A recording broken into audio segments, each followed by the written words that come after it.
उपराष्ट्रपति एम वेंकैया नायडू ने आज भारत में बुजुर्गों की जनसंख्या और लिंग अनुपात विषय पर 2 रिपोर्ट जारी की। इस मौके पर उन्होंने बुजुर्गों के साथ दुर्व्यवहार को रोकने के लिए साझा प्रयास की जरूरत पर जोर दिया। साथ ही समाज में किसी भी प्रकार के लैंगिक भेदभाव को दूर करने के लिए मिलजुल कर काम करने की बात कही। उपराष्ट्रपति एम वेंकैया नायडू ने Indian association of parliamentarians on population and development यानी IAPPD के 2 महत्वपूर्ण शोध रिपोर्ट जारी की। ये रिपोर्ट जन्म के समय भारत में लिंगानुपात की स्थिति और भारत में बुजुर्ग जनसंख्या पर शोध रिपोर्ट है। इस मौके पर उपराष्ट्रपति एम वेंकैया नायडू ने आगाह किया कि जनसंख्या आकार बढ़ने के साथ विकास की चुनौतियों को हल करना अधिक कठिन हो जाएगा। 2036 तक भारत की आबादी 152 करोड़ होने का अनुमान है, जो 2011 की तुलना में 25% ज्यादा है। शहरी आबादी 2011 में 31.8% से 2036 तक बढ़कर 38.2% होने का अनुमान है। Families must plan their population. It's not the government alone. Everybody should think about this issue. As the population size increases, developmental challenges become more and more. It's not that development has not taken place. Whatever you have, you share it. Nah? So you plan the family accordingly. And then move on. The delivery of basic services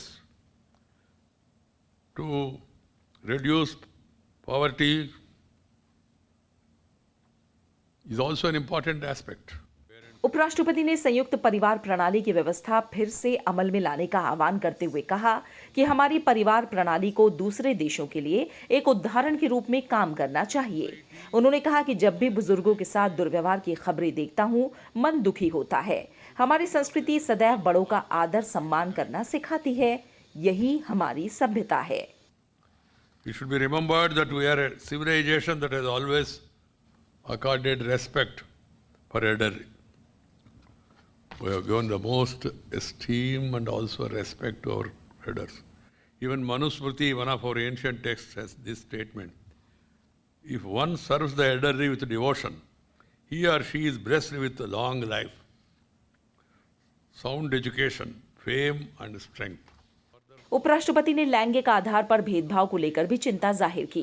उन्होंने कहा कि हमें ऐसे समाज का निर्माण करना है जिसमें किसी भी प्रकार का लैंगिक भेदभाव ना हो। उन्होंने कहा कि बेटों को संस्कार देने चाहिए जिससे वो लड़कियों का सम्मान करना सीखें। एक अच्छा समाज बनाने की शुरुआत यहीं से होगी। I should suggest that there should be wider debate on these issues, and the public representatives must focus more. Madam was explaining about number of questions and subject asked by members, area of interest and all. These issues, they are very much important. One is 50% of the population, other is 20% of the population. Proportional concern is not being shown for whatever reason it is. So I suggest that there should be wider discussion and wider dissemination of this information. उपराष्ट्रपति ने कहा कि विकास से जुड़ी चुनौतियों से निपटने के लिए राजनीतिक दलों और जनप्रतिनिधियों को इन मुद्दों पर खास ध्यान देते हुए लोगों को शिक्षित करने की जरूरत है। Bureau report. भारत में जन्म के समय लिंगानुपात की स्थिति और भारत में बुजुर्गों की जनसंख्या पर Indian association of parliamentarians on population and development यानी IAPPD की शोध रिपोर्ट उपराष्ट्रपति एम वेंकैया नायडू ने जारी की है। जन्म के समय लिंगानुपात की स्थिति पर रिपोर्ट के मुताबिक भारत में जन्म के समय लिंगानुपात वर्तमान में 889 है। ये 2017 के आंकड़े हैं। वहीं प्राकृतिक या जैविक जन्म के समय लिंगानुपात प्रति 1000 पुरुष पर 907 महिलाएं हैं।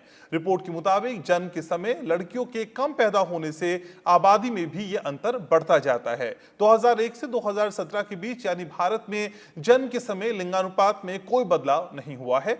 19 राज्यों और केंद्र शासित प्रदेशों में इस अवधि में जन्म के समय लिंगानुपात में बढ़ोतरी का रुख रहा है। इनमें बिहार, गुजरात, हरियाणा, उत्तर प्रदेश, अरुणाचल प्रदेश, मेघालय, मिजोरम और सिक्किम राज्य शामिल हैं। 10 राज्य राज्य और केंद्र शासित प्रदेशों में जन्म के समय लिंगानुपात में कोई बदलाव नहीं हुआ है। इनमें आंध्र प्रदेश, असम, छत्तीसगढ़, गोवा, कर्नाटक शामिल हैं। वहीं जन्म के समय लिंगानुपात में गिरावट वाले राज्यों और केंद्र शासित प्रदेश में ओडिशा, तमिलनाडु, मणिपुर, नागालैंड, त्रिपुरा और पुडुचेरी शामिल हैं।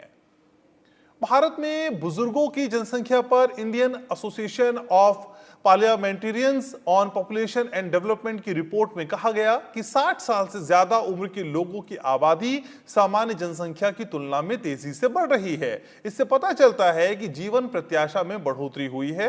हालांकि इन बुजुर्गों के स्वास्थ्य, आर्थिक स्थिति और समाज में बेहतर सम्मान को लेकर चिंताएं भी जुड़ी हुई हैं। महिला बुजुर्गों की संख्या पुरुष बुजुर्गों की संख्या से ज्यादा है। महिला बुजुर्गों की आर्थिक जरूरतों को पूरा करने पर ध्यान केंद्रित किए जाने की जरूरत है।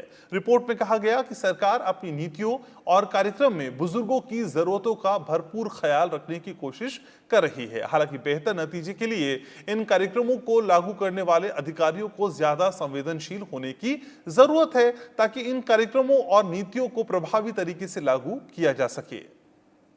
भारत सरकार ने स्वच्छ सर्वेक्षण 2020 के परिणामों की घोषणा कर दी है। सरकार द्वारा जारी स्वच्छ सर्वेक्षण 2020 में इंदौर इस साल भी टॉप पर है। वहीं गुजरात का सूरत शहर दूसरे स्थान पर काबिज है। इंदौर पिछले 3 साल से टॉप पर था और ये उसका लगातार चौथा साल है।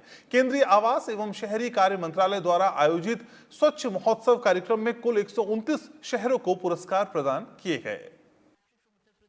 स्वच्छता सर्वेक्षण के 5वें संस्करण स्वच्छ सर्वेक्षण 2020 के परिणामों की घोषणा गुरुवार को की गई। लगातार चौथी बार इंदौर को देश के सबसे साफ शहर का खिताब मिला। इससे पहले इंदौर 2017, 2018 और 2019 में भी शीर्ष स्थान पर रहा।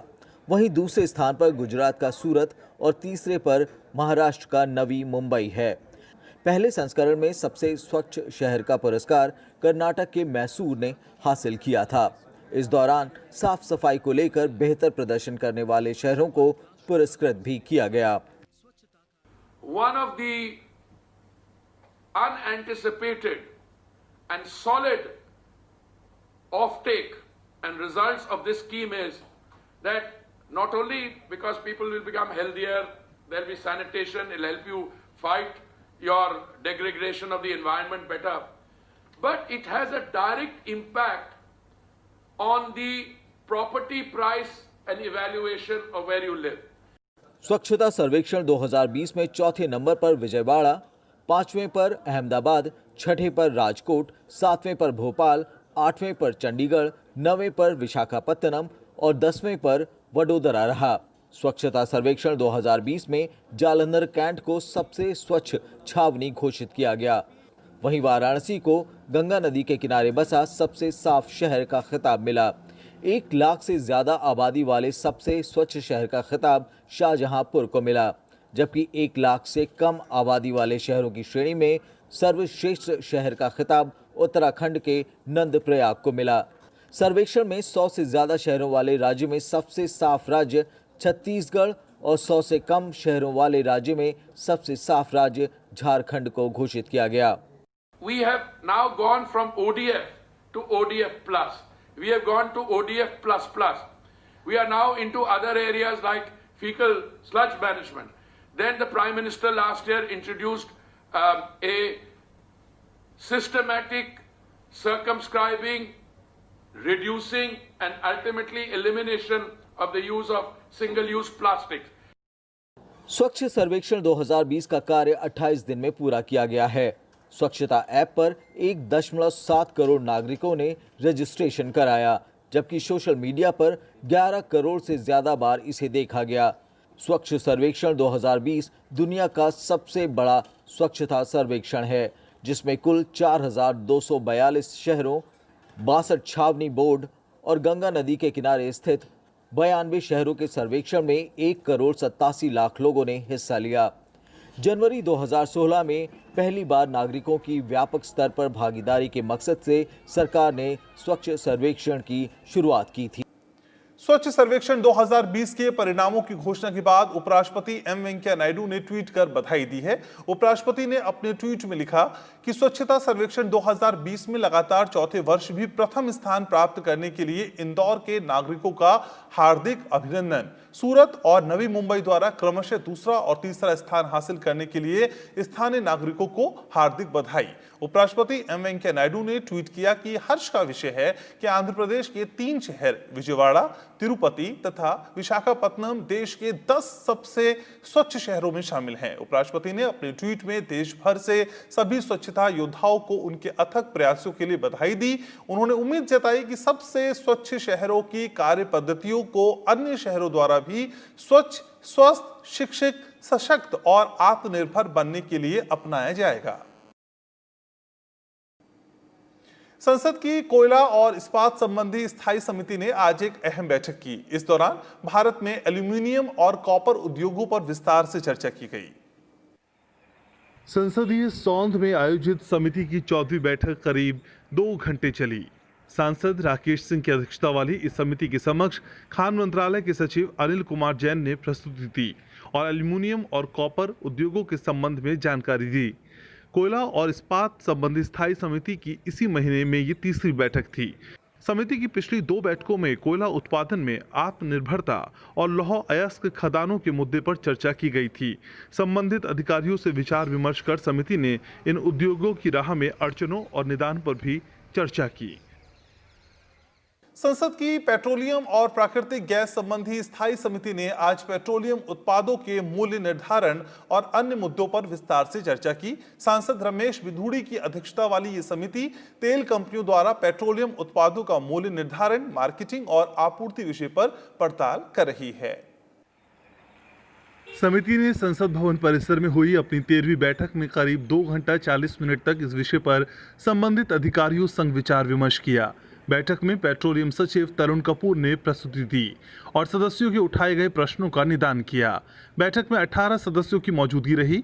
इसमें राज्यसभा सदस्य चौधरी सुखराम सिंह यादव, ए विजय कुमार, ओम प्रकाश माथुर, कनक मेदला, रविंद्र कुमार और कांता करदम मौजूद रहे। समिति कई विषयों की पड़ताल कर रही है, जिसमें एक काफी अहम विषय है। कोरोना संकट के चलते 17 मार्च के बाद से समिति की बैठकें नहीं हो पा रही थी, लेकिन 7 जुलाई से बैठकें दोबारा आरंभ होने के बाद से समिति ने आज 4थी बैठक की। Bureau report. उत्तर प्रदेश विधानसभा के मॉनसून सत्र की आज से शुरुआत हो गई।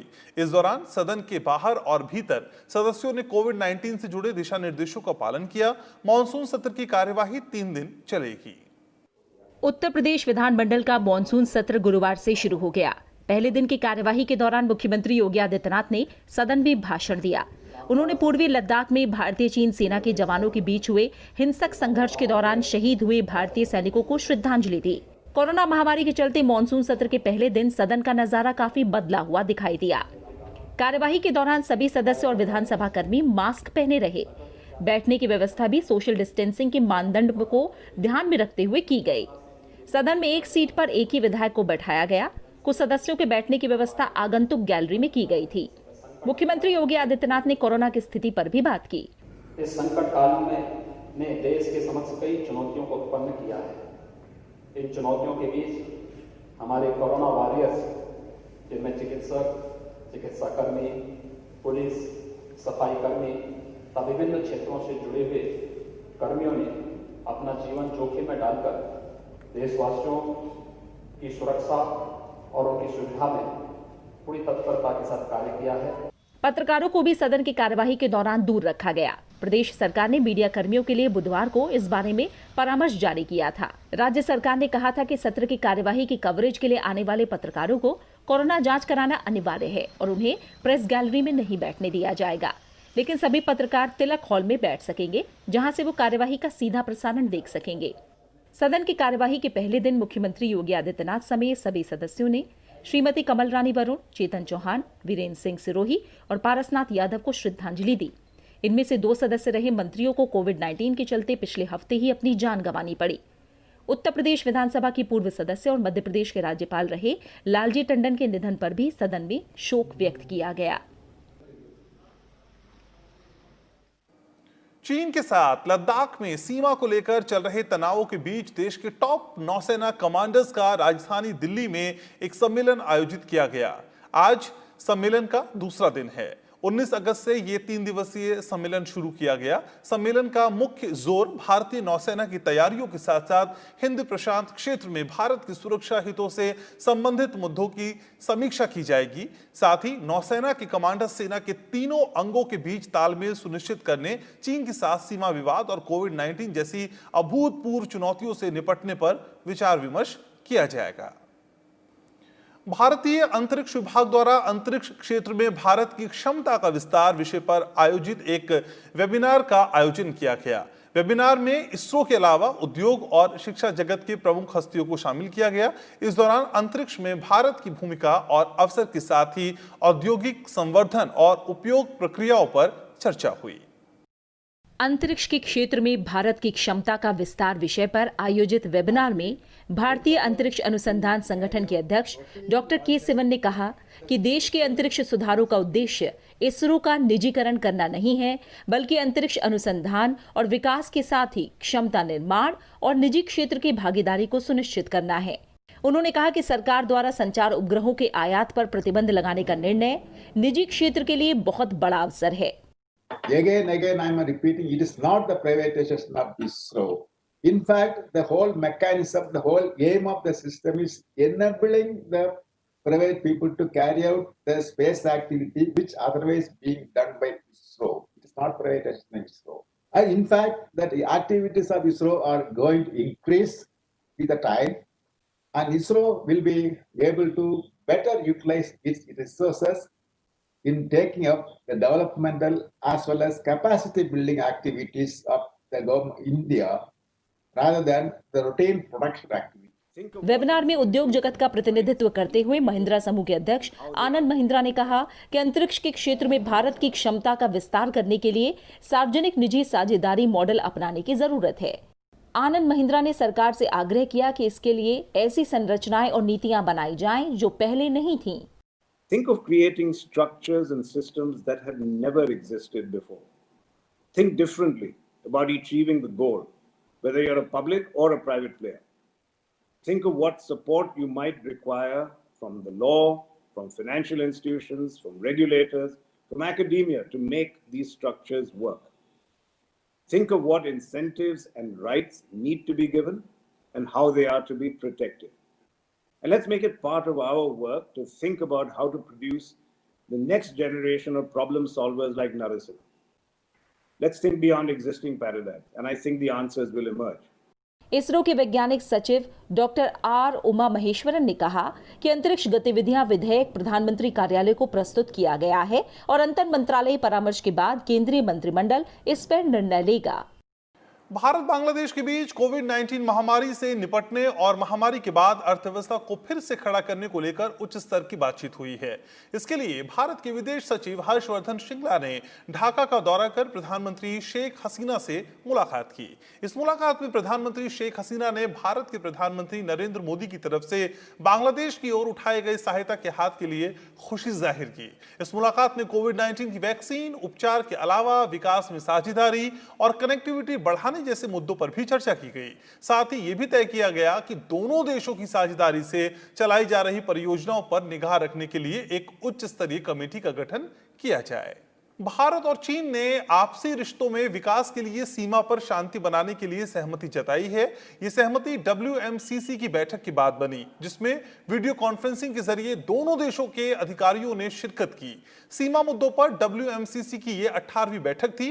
विदेश मंत्रालय की प्रवक्ता के मुताबिक इस बैठक में सीमा पर तनाव को कम करने के मुद्दे पर खुलकर और गहराई से बातचीत की गई। बाद में दोनों ही पक्ष इस बात पर राजी थे कि पश्चिमी सेक्टर में वास्तविक नियंत्रण रेखा से सैनिकों को पूरी तरह हटाने को लेकर काम जारी रहेगा। और अब बात करते हैं कोरोना अपडेट की।